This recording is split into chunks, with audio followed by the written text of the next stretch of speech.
ಮೊನ್ನೆ ಮುನಿಯಪ್ಪನವರು ಮತ್ತೆ ಇನ್ನೊಂದು ಮಾತನ್ನ ಹೇಳಿದ್ದಾರೆ. ನಿನ್ನೆ ಬೇತ್ನಂಗಳ ಅಶ್ವಿನಿ ಚೌಟ್ರಿಯಲ್ಲಿ ಒಂದು ಮಾತನ್ನ ಹೇಳಿದ್ದಾರೆ. ನಾನು MP ಆಗಿದ್ದೀನಿ, ನಮ್ಮ ಮಗಳು ಇಲ್ಲಿ MLA ಆಗಿದ್ದಾರೆ.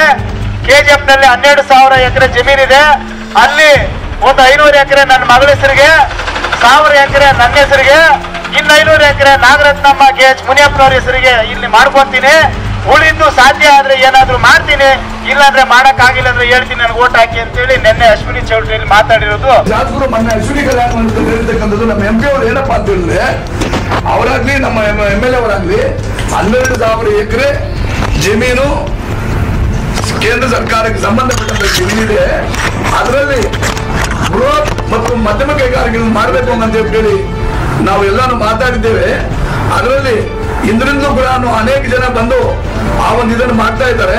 ಅದಕ್ಕೆ ಒಳ್ಳೆ ಕೈಗಾರಿಕೆಗಳನ್ನ ನಾವು ತರೋದು ಇದಾಗಿದೆ. ಇಂಡಸ್ಟ್ರಿಯಲ್ ಕಾರಿಡಾರ್ ಬರ್ತಾ ಇದೆ.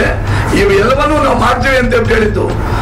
ಆತ ಪರೋಕ್ಷವಾಗಿ KH ಮುನಿಯಪ್ಪನವರು 1,000 ಎಕರೆ, ನಾಗರತ್ನ ಅವರ ಹೆಸರಲ್ಲಿ 500 ಎಕರೆ, ರೂಪಾ ಹೆಸರಲ್ಲಿ 500 ಎಕರೆ ಅಂತ ಹೇಳ್ತಾನೆ.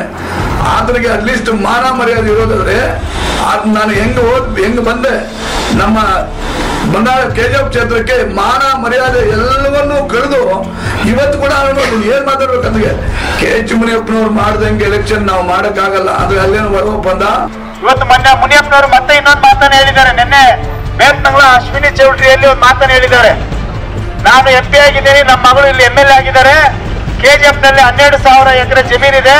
ಅಲ್ಲಿ ಒಂದು 500 ಎಕರೆ ನನ್ನ ಮಗಳ ಹೆಸರಿಗೆ, 1000 ಎಕರೆ ನನ್ನ ಹೆಸರಿಗೆ, ಇನ್ನು 500 ಎಕರೆ ನಾಗರತ್ನಮ್ಮ KH ಮುನಿಯಪ್ಪನವ್ರ ಹೆಸರಿಗೆ ಇಲ್ಲಿ ಮಾಡ್ಕೊಂತೀನಿ.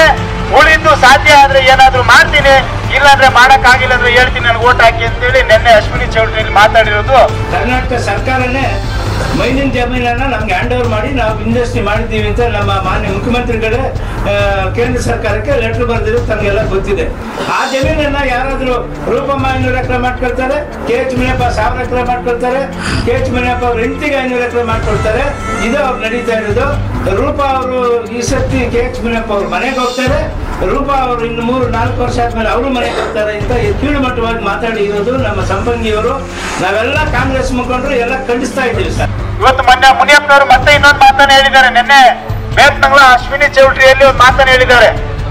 ನಾನು MP ಆಗಿದ್ದೀನಿ, ನಮ್ಮ ಮಗಳು ಇಲ್ಲಿ MLA ಆಗಿದ್ದಾರೆ. KGF ನಲ್ಲಿ 12,000 ಎಕರೆ ಜಮೀನಿದೆ. ಅಲ್ಲಿ ಒಂದು 500 ಎಕರೆ ನನ್ನ ಮಗಳ ಹೆಸರಿಗೆ, 1000 ಎಕರೆ ನನ್ನ ಹೆಸರಿಗೆ, ಇನ್ನು 500 ಎಕರೆ ನಾಗರತ್ನಮ್ಮ KH ಮುನಿಯಪ್ಪನವ್ರ ಹೆಸರಿಗೆ ಇಲ್ಲಿ ಮಾಡ್ಕೊಂತೀನಿ. ಉಳಿದು ಸಾಧ್ಯ ಆದ್ರೆ ಏನಾದ್ರು ಮಾಡ್ತೀನಿ, ಇಲ್ಲಾಂದ್ರೆ ಮಾಡಕ್ ಆಗಿಲ್ಲ ಅಂದ್ರೆ ಹೇಳ್ತೀನಿ, ನನಗೆ ಓಟ್ ಹಾಕಿ ಅಂತ ಹೇಳಿ ನಿನ್ನೆ ಅಶ್ವಿನಿ ಚೌಟ್ರಿಯಲ್ಲಿ ಮಾತಾಡಿರೋದು. 500 ಎಕರೆ ಮಗಳಿಗೆ ಮಾಡ್ಕೊಡ್ತಾರಂತೆ, 1000 ಎಕರೆ ಅವ್ರು ಮಾಡ್ಕೊಡ್ತಾರಂತೆ, 500 ಎಕರೆ ನಾಗರತ್ನ. ಇದೆಲ್ಲ ಸಾಧ್ಯವ ಸರ್?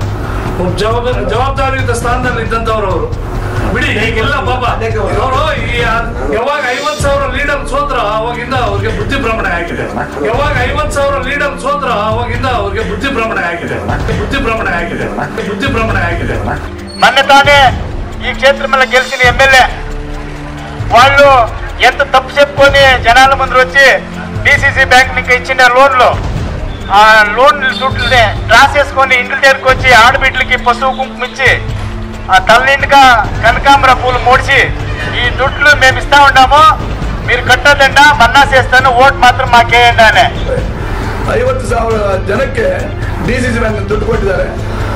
ಅದರಲ್ಲಿ ಸಾಲ ಕೊಡ್ತಾ ಇರುವಾಗ ಅವಾಗ ಏನು ಹೂವು ಪೂರ್ತಿ ತುಂಬಿಸ್ಬಿಟ್ಟು ತಿರುಗಿ 55,000 ರೂಪಾಯಿ ದುಡ್ಡು ಕೊಡರು, ನೀವು ಕಟ್ಟಬೇಡ ಅಂತ ಹೇಳಿದ್ರು ಅಂತ. ಸರ್ ಅವರು ಸಾರ್ವಜನಿಕವಾಗಿ ಅವ್ರು ಎಲ್ಲಾದ್ರೂ ಬರಲಿ, ಆ ಜನರ ಹತ್ರ ಹೋಗೋಣ. ಎಲೆಕ್ಷನ್ ಬಿಫೋರ್ MLA ಅವರಾಗಲಿ ಅವರ ಗ್ರೂಪ್ನ ನಮ್ಮಿರ್ತಕ್ಕಂಥ ಎಲ್ಲ ನಾಯಕರು ಎಲ್ಲರೂ ಇದ್ದೀವಿ, ಗ್ರಾಮೀಣ ಪ್ರದೇಶ ಎಲ್ಲ ನಾಯಕರು ಇದ್ದೀವಿ. ನಾವು ಏನಾದರೂ ಎಲ್ಲಾದ್ರೂ ಆ ಥರ ದುಡ್ಡು ಕಟ್ಟಬೇಡಿ ಅಂತ ಹೇಳಿದ್ರೆ ನಾವು ಯಾವುದೇ ಒಂದು ತ್ಯಾಗಕ್ಕೂ ಸಿದ್ಧ ಇಲ್ಲ ಅಂತ ಹೇಳಿದ್ರೆ ನಾವು ಯಾವುದು ಅಂದ್ರೆ ಏನು ಇಲ್ಲ, ಇನ್ನೇನು ತ್ಯಾಗ ಮಾಡೋಕ್ಕಾಗುತ್ತೆ. ನಾಗೇಟಿರೋ ಜಮೀನು ಬಿಟ್ಬಿಟ್ಟು ವಾಪಸ್ ಹೋಗ್ಬೇಕು ಹೋಗಿದೆ, ನಾಗೇಟಿರೋ ಜಮೀನು ಬಿಟ್ಬಿಟ್ಟು ವಾಪಸ್ ಹೋಗ್ಬೇಕು ಹೋಗಿದೆ. వీకాట్ రోడ్కి 70 కోట్లు మేము నితిన్ గడ్కరీ దగ్గరపై తీసుకొని వచ్చి మీకు రోడ్ చేపిస్తా ఉన్నాము. వీకాಟ್ ರಸ್ತೆ ಬಗ್ಗೆ 70 ಕೋಟಿ ಗಡ್ಕರಿಯಿಂದ ತಂದಿರ್ತೀವಿ ಅಂತ ಹೇಳ್ತಾರೆ. ನೀನು ಡಿಪ್ಯೂಟೆಡ್ MLA, ನಿಮ್ಮ ತಾಯಿ MLA KF ಡೆಲ್ಲಿಗೆ ಬರೋದೇ ಇಲ್ಲ, ಗಡ್ಕರಿಯಿಂದ 70 ಕೋಟಿ ತಂದಿರ್ತೀವಿ ಅಂತ ಹೇಳ್ತೀನಿ. ಅದು ಶುದ್ಧ ಸುಳ್ಳು. 50 ಕೋಟಿ ರೂಪಾಯಿ ನಮ್ಮ ಲೋಕಸಭಾ ಸದಸ್ಯರೇ ಅದನ್ನ 50 ಕೋಟಿ ರೂಪಾಯಿ ಮಾಡ್ಕೊಂಡ್ರೆ ಬಿಕೋಟೆಯಿಂದ ಅದು ಮಾಸ್ತಿವರೆಗೂ ಆಗಿರ್ತಕ್ಕಂಥ ಕೆಲಸ 70 ಕೋಟಿ ಅಲ್ಲ. ಅವ್ರ ಬಾಯಿಗೆ ಬಂದಿದ್ದೆ ಏನೋ ಹೇಳ್ಬೇಕಂತೆ.